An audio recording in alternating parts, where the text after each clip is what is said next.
قمر جاوید باجوہ صاحب نے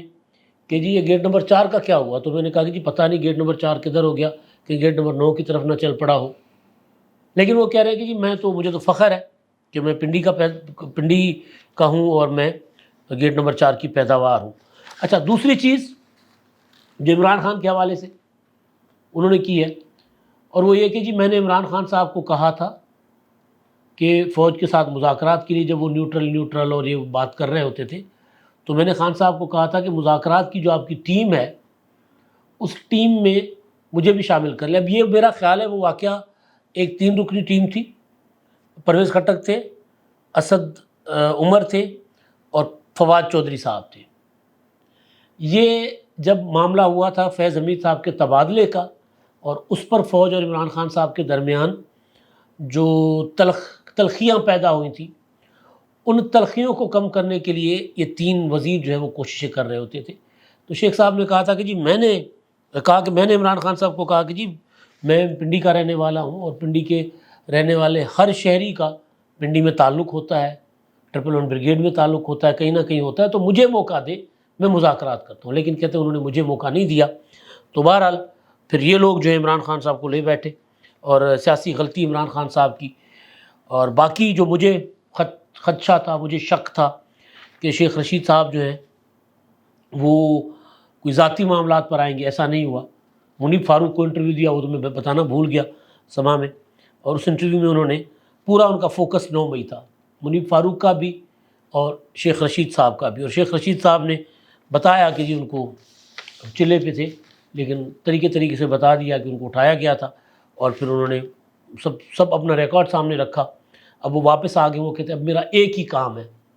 کہ میں تہجد کی نماز پڑھ کے خدا سے دعا مانگتا ہوں کہ خدا مجھے توفیق دے کہ میں عاصم منیر سے مل سکوں، اس سے بات کر سکوں، اور بات کر کے اس کو یہ کہوں کہ جو عام لوگ 9 مئی میں ملوث ہیں، جو بے گناہ ہیں اور جو گناہ گار ہیں، جنہوں نے کیا ہے اور جن کے اوپر سادہ سا الزام ہے جنہوں نے نہیں کیا، ان سب کو عام معافی دے دے۔ کون سے؟ ریڑھی والے، رکشہ چلانے والے، تنخواہ دار، کیونکہ ان کی زندگی جو ہے بڑی مشکل گزر رہی ہے، تو اپنا کیا ہوتا ہے دوریاں ختم کرنے کے لیے، اعتبار بحال کرنے کے لیے، اعتماد بحال کرنے کے لیے ان کو عام معافی دے۔ پھر سوال ہوتا ہے کہ جو غیر سیاسی لوگ ملوث تھے،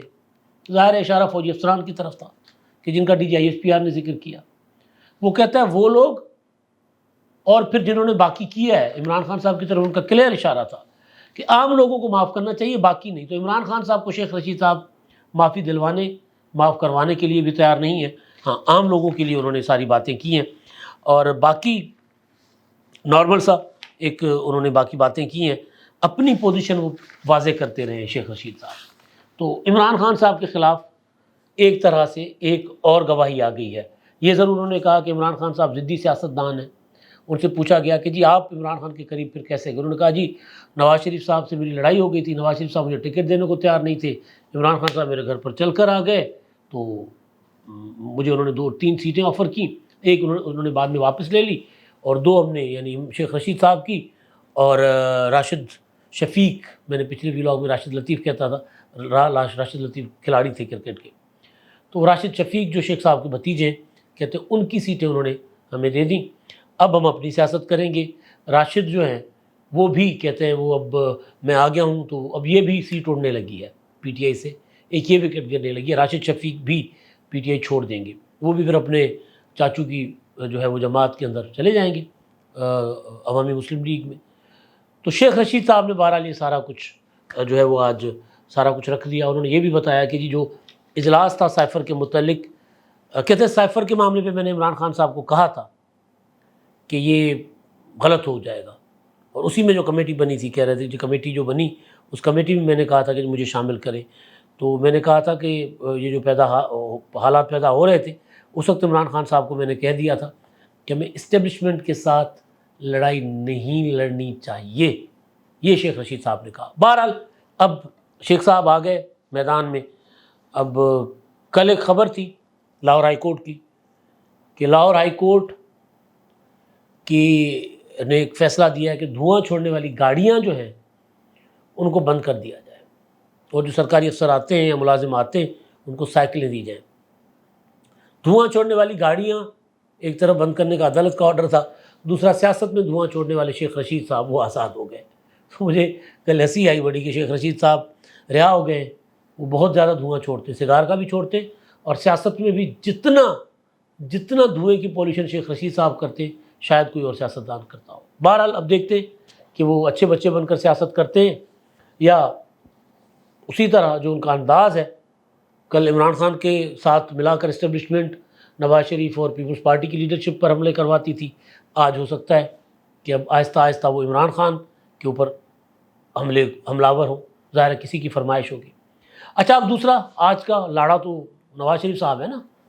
آج ہم سندھی میں کاج کہتے ہیں، فنکشن جو ہے آج کا وہ تو نواز شریف صاحب کا ہے۔ نواز شریف صاحب آج آ رہے ہیں، 4 سال سے کچھ دن کم ہیں ان کو جلاوطن ہوئے، اب وہ آ رہے ہیں اور مسلم لیگ نون قوم کے سامنے جو کچھ پیش کر رہی ہے، جو رکھ رہی ہے، وہ یہ ہے کہ پھر سے سب ٹھیک کر دے گا نواز شریف صاحب۔ پھر وہ ان کا ترانہ بھی بن گیا ہے، ان کے اشتہار بھی چل رہے ہیں، لاہور شہر کو بینر، پوسٹر، اسٹکرز اور وہ کیا ہوتے ہیں بڑی بڑی سائن بورڈز، وہ سارے لگے ہوئے ہیں، اور اس میں یہ بتایا جا رہا ہے کہ جی نواز شریف صاحب جو ہے وہ آئیں گے تو خوشحالی لائیں گے۔ اب نواز شریف صاحب کا فوکس کیا ہوگا، یہ سب سے بڑا سوال ہے کہ کیا نواز شریف صاحب وہ جو جنرل قمر جاوید باجوہ، جنرل فیض حمید، ثاقب نثار، آصف سعید کھوسا اور عظمت سعید یا دوسرے جو جج صاحبان ہیں اور دوسرے جرنیل جنہوں نے بقول ان کے خلاف سازشیں کی ہیں، ان کے احتساب کی بات کریں گے یا کچھ اور؟ تو پہلے تو نواز شریف صاحب نے احتساب کی بات کی تھی، لیکن پھر وہ بات وہیں کی وہیں رہ گئی۔ شہباز شریف صاحب واپس آئے تھے لندن سے اور اگلے دن ہی پھر واپس چلے گئے تھے، اور اس کے بعد نواز شریف کیا کسی بھی نون لیگی لیڈر نے احتساب کی بات نہیں کی ان جرنیلوں کی، ان ججوں کی جن کے اوپر یہ الزام لگاتے ہیں کہ انہوں نے سازش کی، اور الزام کیا ظاہر ہے سامنے وہ اعتراف کر چکے ہیں قمر جاوید باجوہ صاحب۔ تو اب سوال یہ ہے کہ کیا نواز شریف صاحب ان کا ذکر کریں گے؟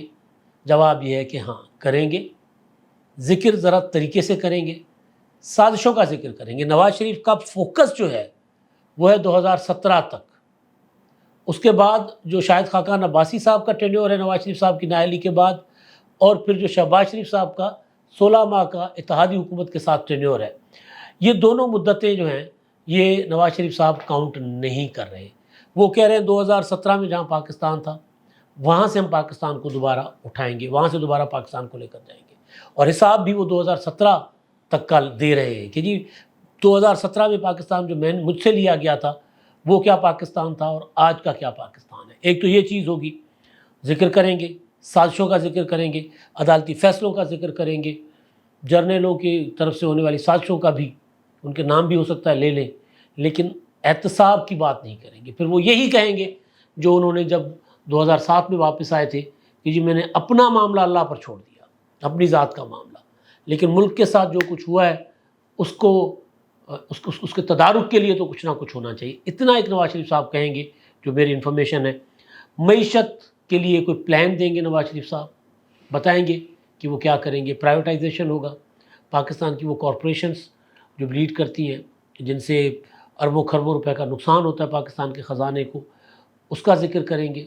زرعی معیشت کا ذکر کریں گے، پاکستان میں زیادہ صنعتیں لگانے کا ذکر کریں گے، چین کے ساتھ، روس کے ساتھ اور دیگر ممالک کے ساتھ معاملات بہتر کرنے کا ذکر ہوگا۔ خطے میں پاکستان جس خطے میں رہتا ہے، خاص طور پر انڈیا، اس کے ساتھ دوبارہ امن کی بات بھی نواز شریف صاحب کر سکتے ہیں کہ انڈیا کے ساتھ امن تو ہم چاہتے ہیں، ظاہر ہے پورے پاکستانیوں کی ہی خواہش ہے، اور پاکستان میں کبھی بھی اینٹی انڈیا سینٹیمنٹ کی بنیاد پر ووٹ نہیں ملا کسی کو۔ ہمیشہ پاکستانی لوگ جو ہے وہ جمہوریت اور معاشی پلان اور جمہوری پلان کے اوپر، منشور کے اوپر ووٹ دیتے ہیں۔ انڈیا میں ضرور مودی جو ہے وہ پاکستان کے خلاف نفرت بیچ کر اقتدار میں آئے ہیں، لیکن پاکستانیوں نے کبھی بھی اس طرح ووٹ نہیں دیا پڑوسیوں کے ساتھ نفرت کی بنیاد پر۔ تو وہ بات نواز شریف صاحب کر سکتے ہیں، خطے میں امن کی بات کہ امن کے ساتھ ترقی ہوگی۔ مشرف کے دور کو یاد کریں گے، بتائیں گے، اور یہ بھی بتائیں گے کہ کب کب کہاں کہاں پاکستان کو کی ترقی کو روکا گیا، کب پاکستان ایشین ٹائگر بن رہا تھا۔ یہ ساری باتیں کریں گے، اپنے لوگوں کو یاد دلائیں گے کہ جب نواز شریف اقتدار میں تھے تو پاکستان کس طرح اوپر جا رہا تھا، اور جب نواز شریف کو سازشیں کر کے نکالا گیا تو پاکستان کس طرح نیچے آ رہا ہے، اور پھر وہ بتائیں گے اشارہ دیں گے واضح طرح کہ اگر وہ بری ہو جاتے ہیں تو وزیر اعظم بنیں گے، وزیر اعظم کے کینڈیڈیٹ وہی ہوں گے. یہ بات نواز شریف بھی کریں گے اور شہباز شریف صاحب اور مریم نواز اور دیگر قائدین بھی کریں گے. تو اب تھوڑا انتظار ہے. ابھی جب آپ یہ ولاگ سن رہے ہوں گے تو نواز شریف صاحب دبئی سے چل چکے ہوں گے. دبئی سے وہ سیدھے جائیں گے اسلام آباد، جہاں پر انہوں نے جو قانونی کارروائی ہے حفاظتی ضمانت میں جو باقی رہتی تھی وہ پوری کریں گے، اور اس کے بعد وہ آئیں گے مینار پاکستان. شام کو جلسے سے خطاب کریں گے. جو میں نے باتیں بتائی ہیں ان باتوں کے علاوہ وہ کیا کہتے ہیں اس کا انتظار کرتے ہیں آپ بھی اور میں بھی. اب تک کے لیے اتنا ہی. اللہ حافظ.